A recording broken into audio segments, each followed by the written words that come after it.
Hi,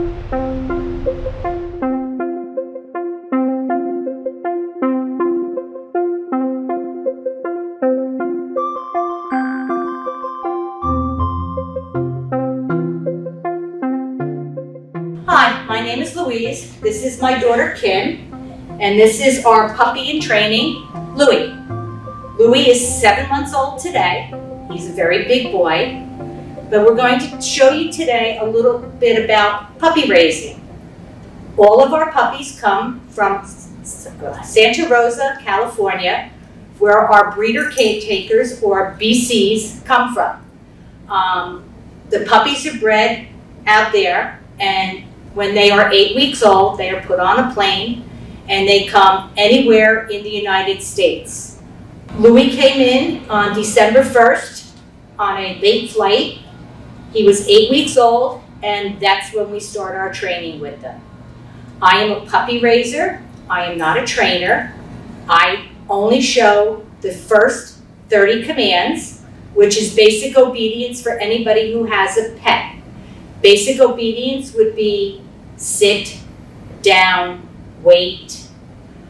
We throw in a few extra commands like how to get in a car, how to get out of a car, how to sit in a car, how to be buckled in a car, where to go to the toilet. That is one of our first commands that we use.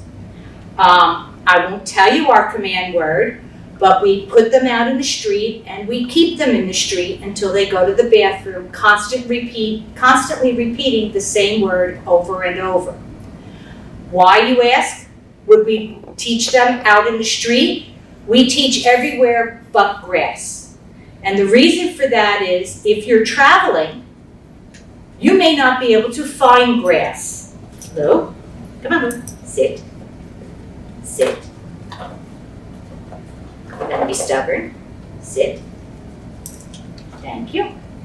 If you're in an airport, it's very hard to find grass. So they're taught to go on the road, on sidewalks, on mulch, on rocks, anything that you can. The second command we teach is their name. Now in California, the breeder caretaker gets to name all of the puppies.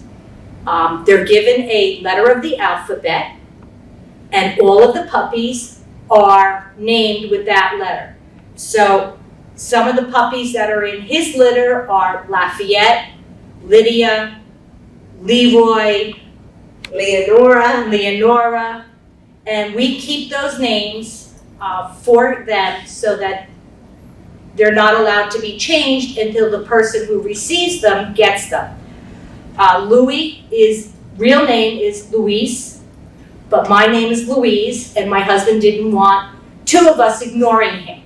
So we kind of changed it to Louie, and we do use Luis also so that he recognizes both names.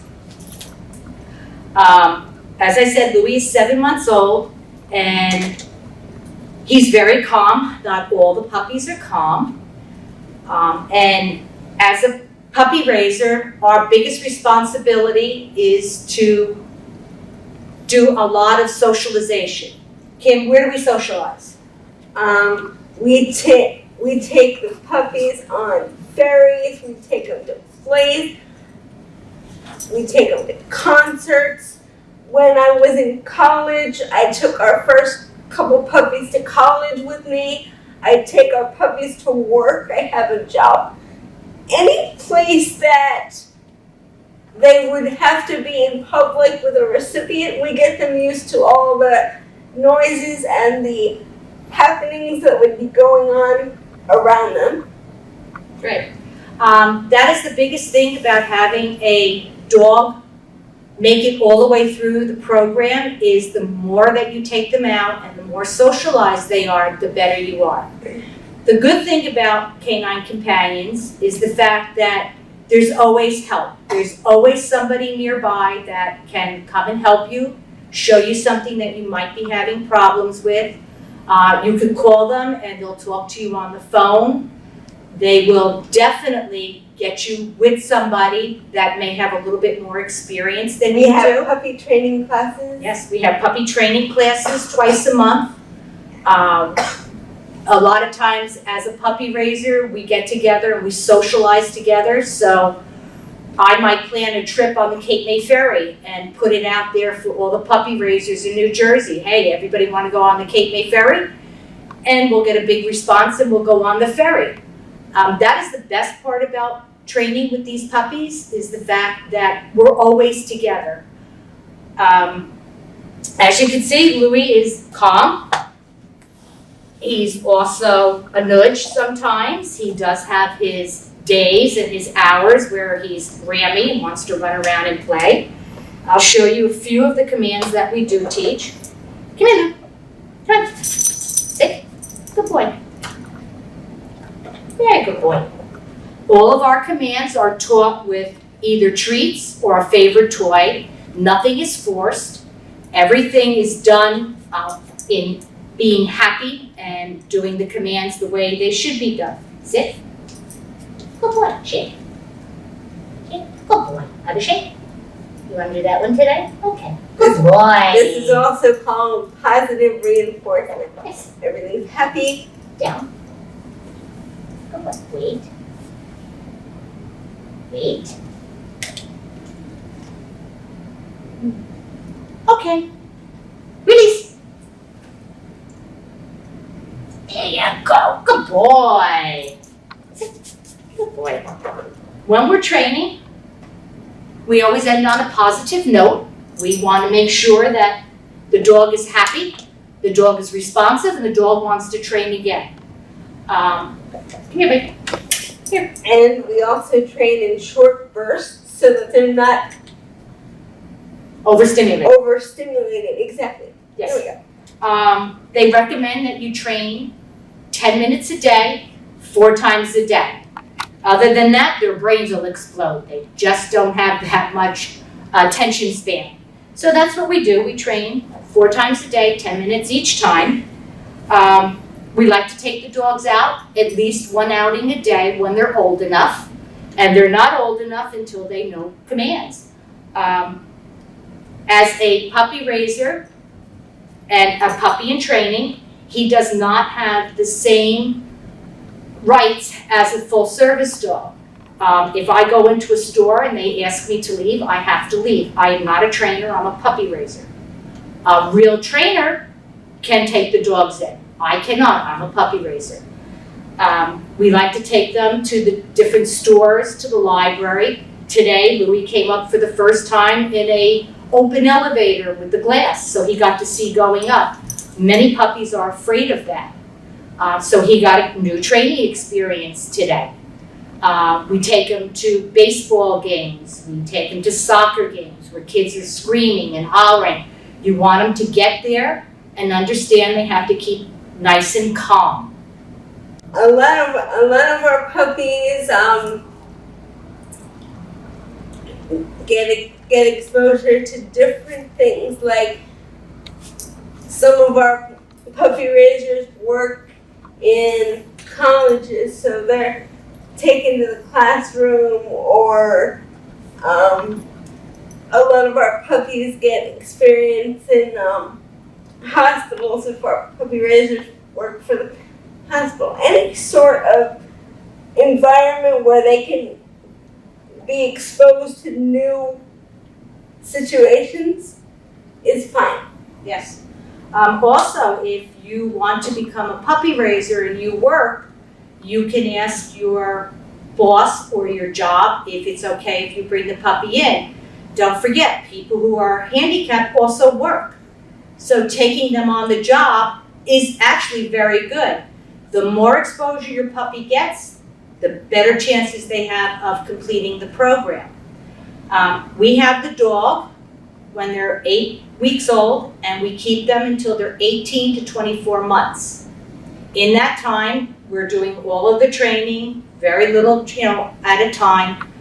And then they go back up to Canine Companions in Medford, Long Island, where they will go through 2 weeks of complete physical, from everything from checking their toes and the way they walk into testing their temperament to see what kind of temperament they have. A lot of dogs are used to being the only dog in the house. They're a family dog at that time. And now they're going up to what we call college. And they're going for advanced training. And now they're putting in a situation where it's not one-on-one. There'll be 35 to 50 dogs there at a time. Everything is a new experience for them. So a lot of the puppies fail out on kennel stress. They just can't handle that.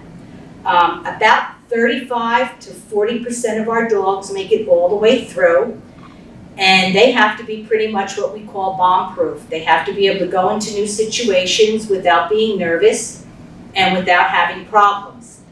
Some of the dogs, when they get up there, they're so stressed they start losing their hair and all. As a puppy raiser, if the dog does not make it all the way through, you get first refusal. Do you want the dog back, or do you want the dog to go to someplace else? They have an 8-year wait for the dogs, so all of the puppies will go to a good home. My last puppy made 2 weeks in team training. He just said, yeah, no, service dog is not what I want to be. I want to be a pet. And he did go to a lovely house with 3 children, and he's just having a blast. 2 of our dogs did make it through, and they went to children who, one was autistic and one had cerebral palsy like my daughter, and I have constant contact with them, not because I want to have constant contact, because they enjoy giving us reports on how their puppy is doing. 2 of my other dogs did not make it through. This is puppy number 6 for us.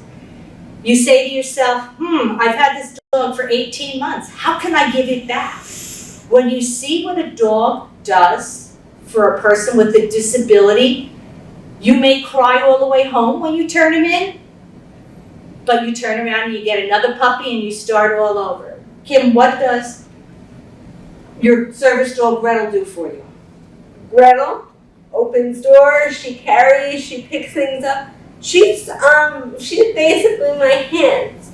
So without people like puppy raisers, we would not have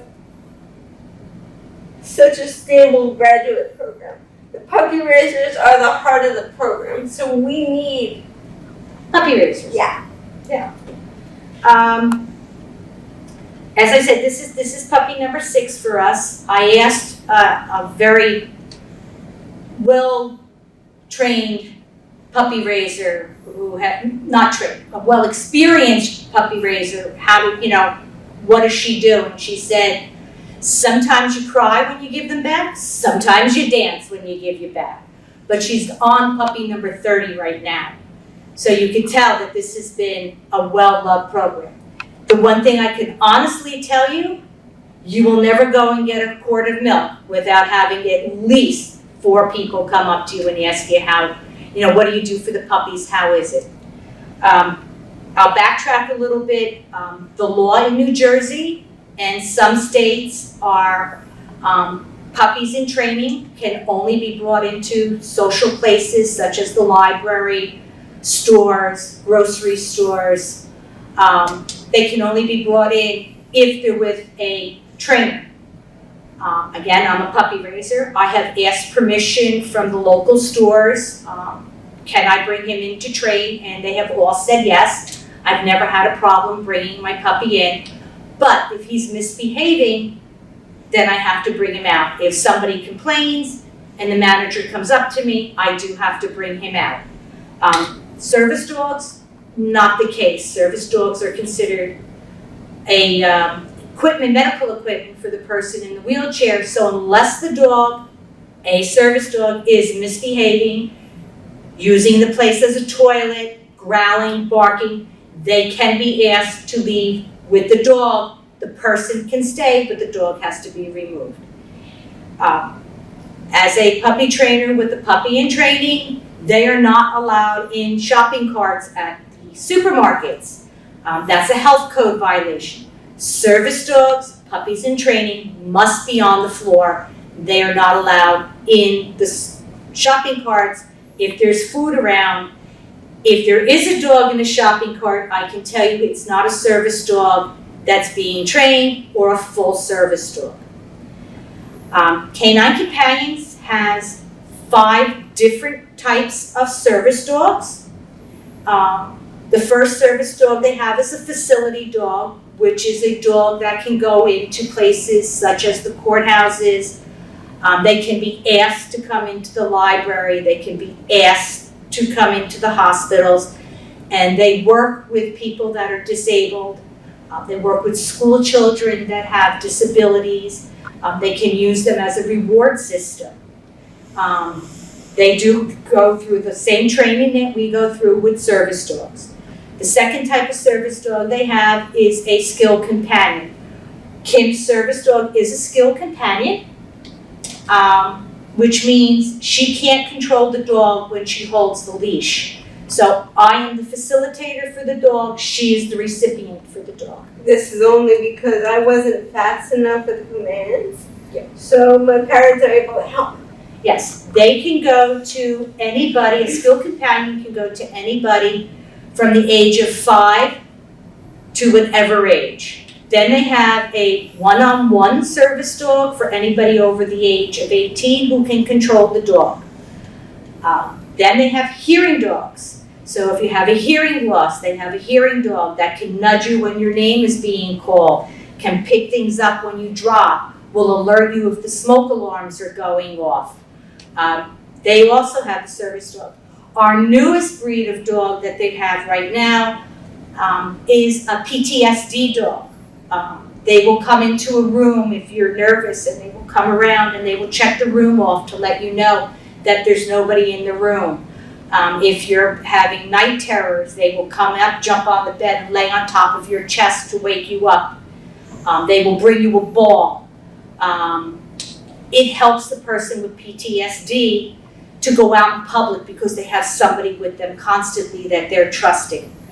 The best part of Canine Companions is that all of these dogs are given free to the recipient. We do all kinds of Fundraisers. thank you, Kim. Fundraisers. And they collect money that way. So all of our dogs are trained through fundraising, or paid through fundraising and street fairs and things like that. That way the dogs are given free of charge to the recipient. Yes. Canine Companions has their own breeding program. They basically use golden retrievers, Labrador retrievers, and golden lab mixes. They do have their own breeding program so that they can keep record of their health, of any dogs that have cancer. They would stop the line to make sure that all of the dogs are healthy. They don't go to the rescues and take dogs in because they don't know the history of the dog, and after 6 months of training, for advanced training, they don't want to place a dog and then have a dog not be able to perform and end their service dog career early. So Canine Companions does use their own breeding program. Again, I'm from Canine Companions with my daughter Kim and our puppy in training Louie. If you have any questions, you can contact the library. The library will get in touch with me and I can answer any of your questions. Again, thank you very much.